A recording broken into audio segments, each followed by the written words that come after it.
You've been lied to about female power. They told you to lean in, and you became the office tyrant no one respects. They told you to be authentic, and you became the emotional liability everyone avoids. But what if the greatest philosopher in Western history already solved this problem 2,400 years ago, and what he discovered about excellence will make you completely untouchable? Here's what's really happening. Every leadership seminar tells you to be assertive, then punishes you for not being likable enough. Your male colleagues get praised for confidence, while you get called aggressive for the exact same behavior. You soften your approach, and suddenly you're too accommodating, not executive material. You've spent years trying to find this mythical sweet spot, adjusting your tone in emails, rehearsing how you'll speak in meetings, second-guessing every decision. And you're exhausted. Because here's the truth they won't tell you. Within the system you're operating in, that sweet spot doesn't exist. This isn't your failure. This is a systematically impossible binary that's been weaponized to keep you confused, second-guessing, and ultimately powerless. Too passive or too aggressive. Too emotional or too cold. Too ambitious or too accommodating. No matter which direction you choose, you're wrong. And the most dangerous part? You've internalized this confusion as a personal inadequacy. That voice in your head asking, "Am I being too much right now?" Or, "Should I have said that differently?" That's not your intuition. That's conditioning. But in 350 BCE, a philosopher named Aristotle, the man who tutored Alexander the Great before he conquered the known world, identified this exact trap. And he didn't just identify it, he solved it with a framework so sophisticated that only about 3% of people today truly understand it. It's called the Golden Mean. And I need you to understand something critical right now. This is not about compromise. This is not about finding some lukewarm middle ground between powerful and pleasant. Aristotle didn't teach Alexander the Great to be nice or to be ruthless. He taught him to be excellent. And that distinction is everything. The Golden Mean is calibrated superiority. It's the intellectual framework that allows you to operate at a level of sophistication that mediocre people literally cannot comprehend. Because mediocre people think in binaries. They can only understand more or less, stronger or weaker, aggressive or passive. The woman who masters Aristotle's framework, she transcends that entire limited spectrum.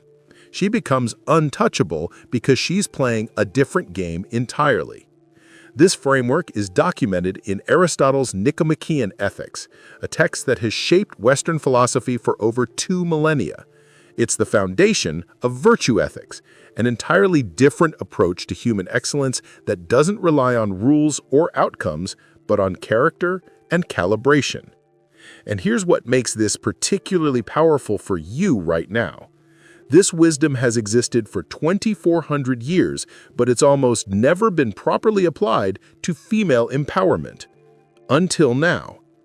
Before we dive into Aristotle's revolutionary framework, you need to understand exactly why you're stuck in this impossible position and who benefits from keeping you there. Let me show you exactly how this trap operates in your life right now, and why everything you've tried has failed. Picture this. You match with someone on a dating app. He sends a message. Now the calculation begins. If you respond within an hour, you're too available, too eager, desperate. But if you wait 3 days, like the dating advice says, you're playing games, you're manipulative, you're not genuinely interested. So you land somewhere in between, maybe 12 hours later. And you've spent half of those 12 hours wondering if you're responding at the right time. This isn't dating. This is a psychological test with constantly changing criteria and no correct answer. Now, shift to your workplace. You're in a meeting. Your male colleague interrupts someone mid-sentence to make his point. Everyone nods. He's confident. He's leadership material. The following week, you do the same thing once. You have a critical insight and the conversation is moving past it, and suddenly, you're domineering. You're not a team player. You need to work on your listening skills. So you overcorrect. You wait your turn. You let others speak. And now you're too quiet, not assertive enough, not executive presence. Research from Catalyst found that women leaders rated high on competence are automatically rated low on likability, while men face no such trade-off. This isn't perception bias, this is a rigged system. Let's go deeper. It's a family holiday dinner. Your brother announces he's taking a career risk, starting a business. Everyone celebrates his courage, his vision, his ambition. 6 months later, you announce you're doing the same thing. The questions start immediately. Are you sure that's wise? What about stability? Have you really thought this through? What if you fail? Same decision, opposite reaction. And that voice in your head starts its familiar loop. Maybe they're right. Maybe I am being reckless. Maybe I should play it safer. But if I play it safe, I'll never build anything meaningful. But if I take the risk and fail, everyone will say they warned me.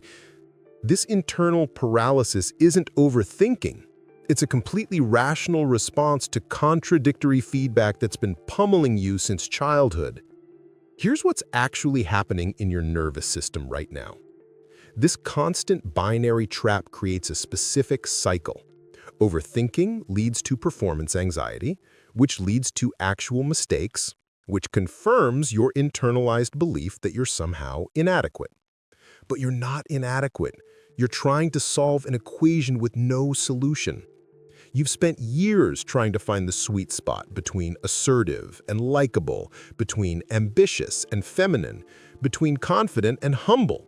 And every time you think you found it, the rules change, because the rules were designed to change. This isn't new. History is full of impossible women who were destroyed for failing to thread this needle. Joan of Arc led armies to victory and was burned at the stake for being too masculine. Marie Antoinette was guillotined for being too feminine, too frivolous, too decorative. Margaret Thatcher was called cold and ruthless for exhibiting the exact leadership traits that made her male counterpart seem strong. The message is clear. No matter which direction you choose, there's a penalty waiting. The only way to win this game is to realize you're not playing a game. You're navigating a systematic trap. And here's what makes this particularly insidious. You've been taught to blame yourself. When you can't find the balance, when you swing too far one direction or overcorrect too far the other, you think it's your failing. You think other women must have figured it out. You look around and everyone seems to be handling it better than you are. But they're not.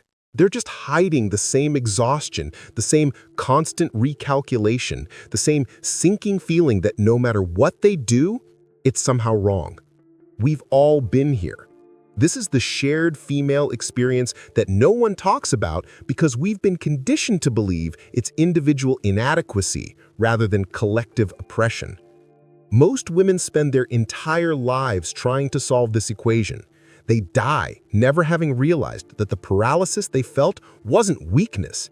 It was evidence they were operating in an impossible framework designed to keep them confused, compliant, and ultimately powerless. But there's a reason this keeps happening, and it's not the reason you think. This isn't accidental. This systematic confusion serves a very specific purpose, and Aristotle identified it over 2 millennia ago when he analyzed power structures in ancient Greece. Now let me introduce you to the man who solved this problem before Christianity existed, before modern psychology, before anyone was telling you to lean in. Aristotle was born in 384 BCE in ancient Greece. He became Plato's star student at the Academy in Athens, studying under one of history's greatest minds for 20 years. But Aristotle wasn't content to simply absorb philosophy. He revolutionized it. After Plato's death, he founded his own school, the Lyceum, where he developed a systematic approach to logic, ethics, politics, and natural science that would become the foundation of Western thought. And here's what matters for you. When Philip II of Macedon needed someone to educate his son, he chose Aristotle. That son was Alexander, who would go on to conquer the known world by age 30. Aristotle didn't teach Alexander to conquer through niceness or through brutality. He taught him calibrated excellence, and that framework is what we're reclaiming today. Around 350 BCE, Aristotle delivered a series of lectures that his son Nicomachus later compiled into what we now call the Nicomachean Ethics. This wasn't abstract philosophy debated in ivory towers. This was a father teaching his son how to live excellently, how to achieve eudaimonia, human flourishing at its highest level. And at the center of Aristotle's teaching was something he called the doctrine of the mean, what we now know today as the Golden Mean. Here's where everything you've been taught about balance falls apart. The Golden Mean is not compromise. It's not finding some lukewarm middle ground between two extremes. It's not about being less of anything. The Golden Mean is the peak of excellence positioned between two forms of failure. Think of it like an archery target. The bullseye isn't somewhere between missing left and missing right. It's the only point of true success. Or think of a perfectly tuned instrument. The correct note isn't a compromise between too flat and too sharp. It's the precise frequency where music happens. That's the Golden Mean. It's calibrated superiority. Aristotle identified that every virtue sits between two vices, one of deficiency and one of excess. Courage, for example, isn't the absence of fear, it's the mean between cowardice on one side and recklessness on the other. Generosity isn't giving everything away, it's the mean between stinginess and wastefulness. Proper pride isn't arrogance, but it's also not self-deprecation. It's the accurate assessment of your own worth. This is virtue ethics, an entirely different approach to human excellence than rule-based morality. Instead of asking, what's the rule or what's the outcome, Aristotle asked, what does the excellent person do? And the answer is always context-dependent, always requiring what he called phronesis, practical wisdom. This is why the Golden Mean requires more intelligence than binary thinking. Anyone can choose more or less. A child can understand be nice or be tough. But calibrating to excellence in context, that requires intellectual sophistication. That requires practice, self-awareness, and the ability to read situations with precision, which is exactly why mediocre people can't comprehend it. They literally don't have the cognitive complexity to operate at this level, so they enforce simplistic binaries and punish anyone operating with calibration. Now here's what's crucial. Aristotle's framework has shaped 2,400 years of Western thought. It's the foundation of character education, leadership development, and virtue theory across philosophy, theology, and psychology. But here's what they won't tell you. This framework has been systematically misapplied to women. When applied to men, the Golden Mean became excellence. When applied to women, it became moderation, a word that was weaponized to mean smallness, quietness, and perpetual self-diminishment. Women were told that their virtue was silence, that their mean was invisibility. This wasn't Aristotle's teaching. This was corruption of his teaching to serve power structures he would have recognized as producing not excellence, but deficiency. You're about to reclaim this framework in its original power.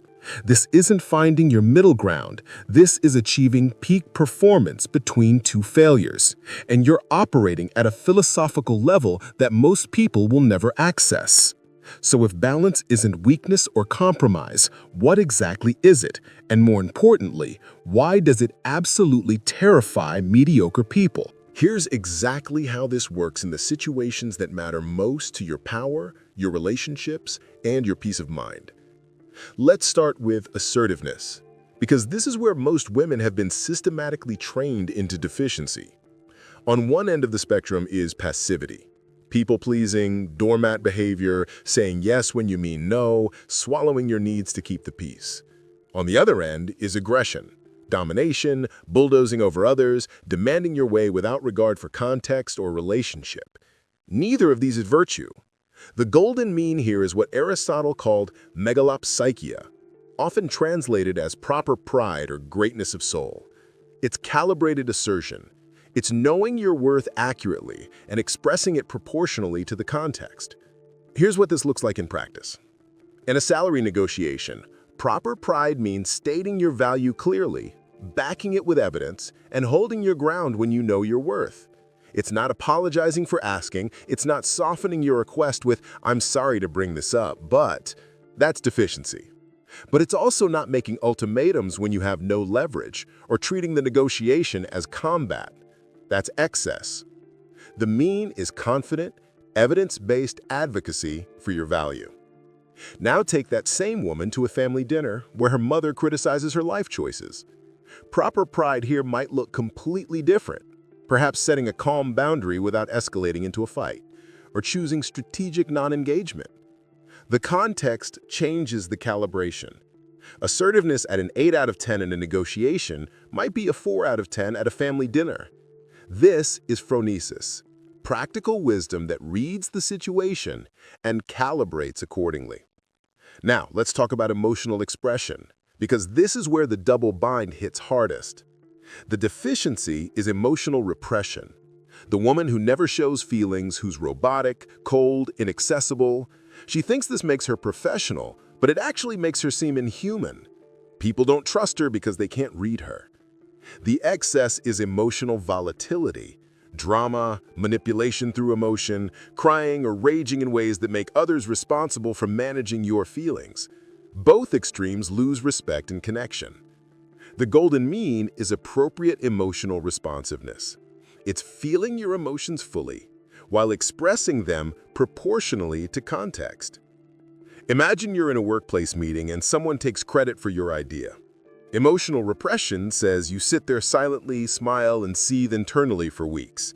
That's deficiency. Emotional volatility says you immediately call them out with visible anger, maybe even tears, making the entire meeting about your hurt feelings. That's excess. The mean? You pause, take a breath, and say clearly and calmly, "I appreciate you building on the framework I presented last week. Let's make sure we're crediting the original research correctly." Emotion present, but calibrated. Authority maintained. Now imagine a different scenario. Your partner does something that genuinely hurts you in your relationship. Here, appropriate emotional expression might include showing vulnerability, even tears, but with clear communication about the specific behavior and its impact. The woman who never shows emotion seems robotic. The woman who shows all emotion seems unstable. The calibrated woman seems powerful. Let's move to ambition and competition, where female conditioning has pushed most women into chronic deficiency. The deficiency here is self-sacrifice, martyrdom, playing small, giving away credit, hiding your achievements. The excess is ruthlessness, stepping on others, zero-sum thinking where your win requires someone else's loss, taking credit you didn't earn. The mean is proper ambition, what Aristotle called philotemia, love of honor in its virtuous form. It's excellence seeking without destruction. Picture this. A promotion opportunity opens in your company. Deficiency says you wait to be noticed, assume others are more qualified, talk yourself out of applying because you don't meet every single criterion. Maybe you even recommend a less qualified male colleague because you've been conditioned to support others at your own expense. Excess says you sabotage competitors, spread rumors, take sole credit for team achievements, view every colleague as an enemy to defeat. The mean is accurate self-assessment, strategic application, and collaborative excellence. You apply because you're genuinely qualified. You articulate your achievements without inflation or deflation. You build alliances rather than enemies. You recognize that your excellence doesn't require anyone else's failure. Your male competitor who takes credit without guilt, that's excess. You giving credit away even for your own work, that's deficiency. The mean is accurate attribution, giving credit where it's due, including to yourself. Now, vulnerability and boundaries, because this is where relationships either flourish or disintegrate. The deficiency is walls, isolation, inability to let anyone in, treating every interaction like a potential threat. The excess is oversharing, emotional dumping, boundaryless relating, telling your entire trauma history on a first date. The golden mean is strategic vulnerability, calibrated intimacy that matches the level of trust that's been earned.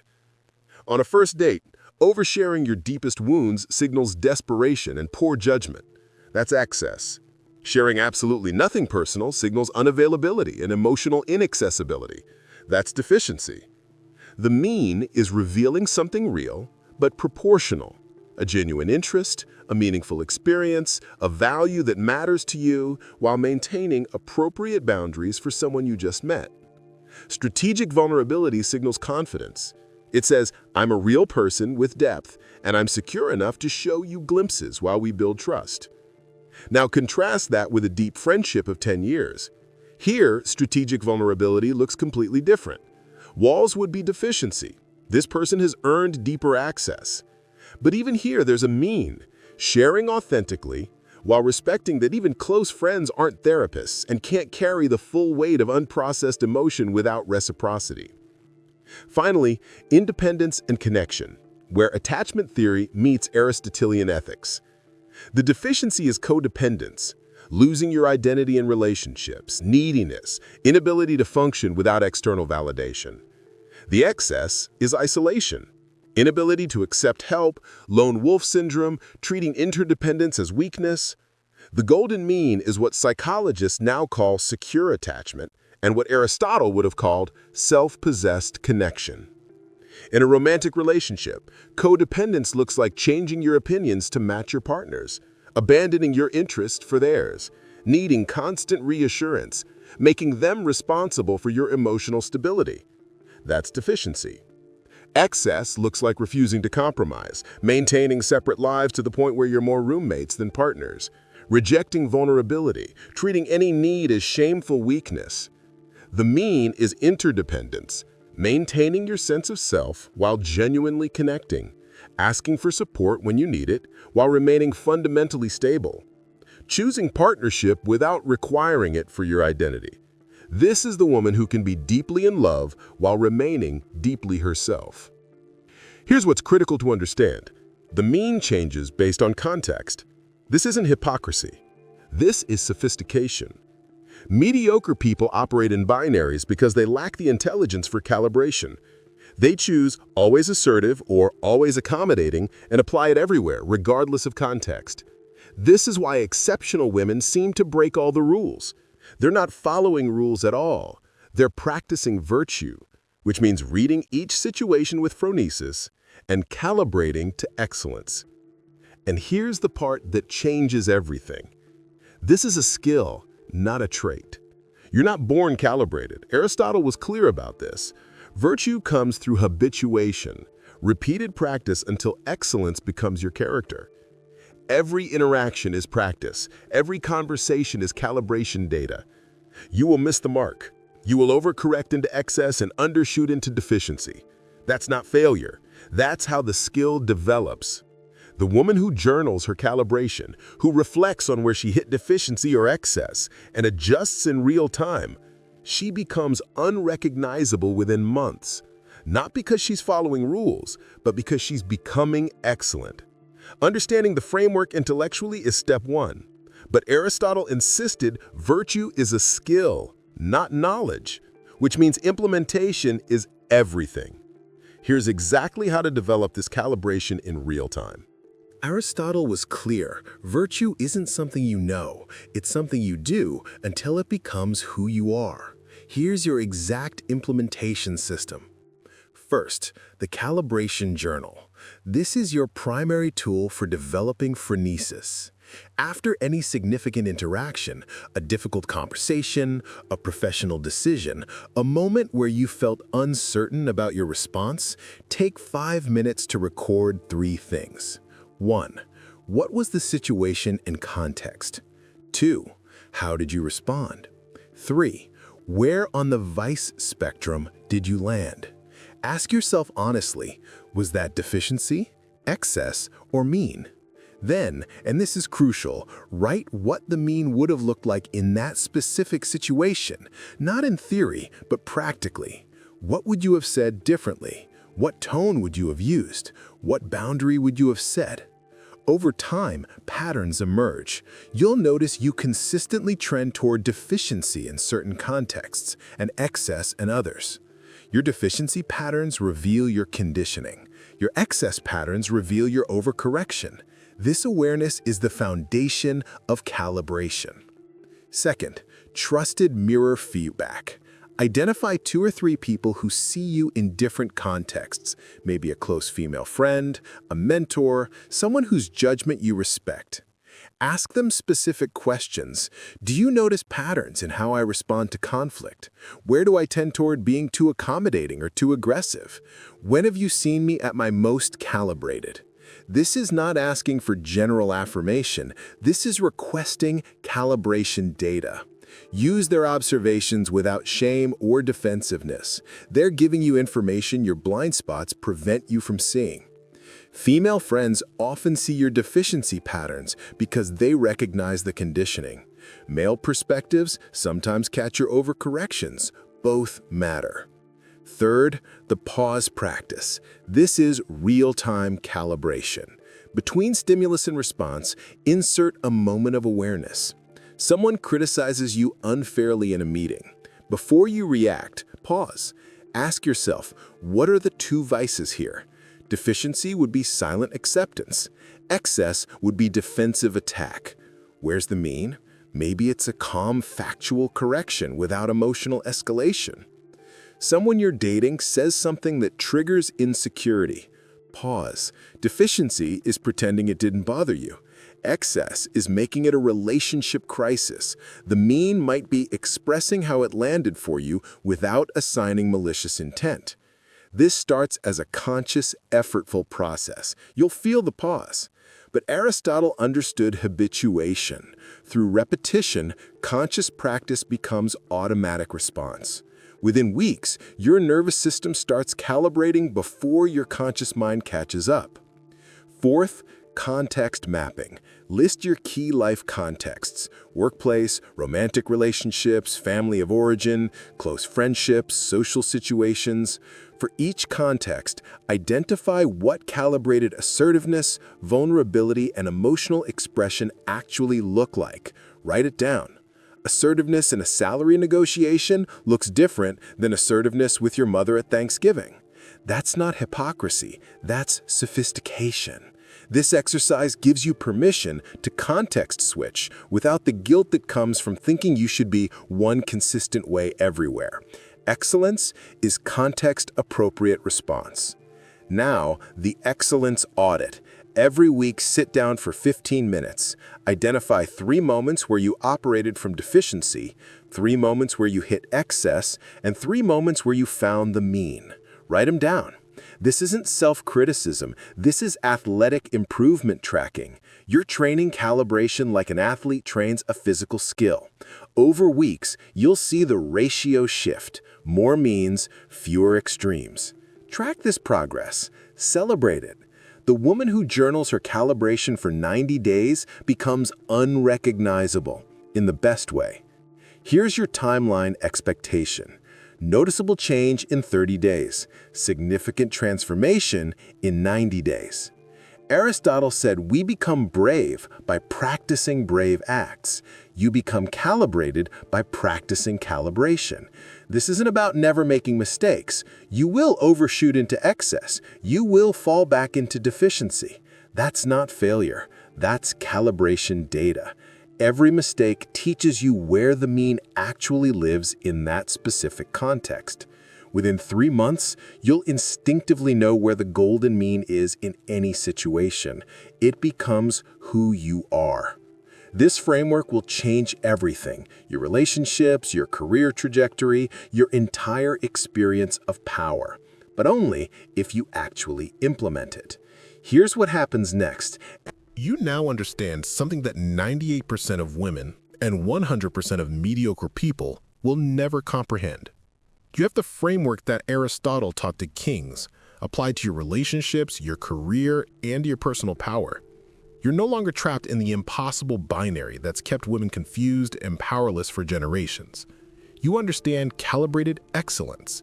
You know that the golden mean isn't compromise, is the peak of human virtue between two forms of failure. And you're now part of the 2% of women who operate at this philosophical level.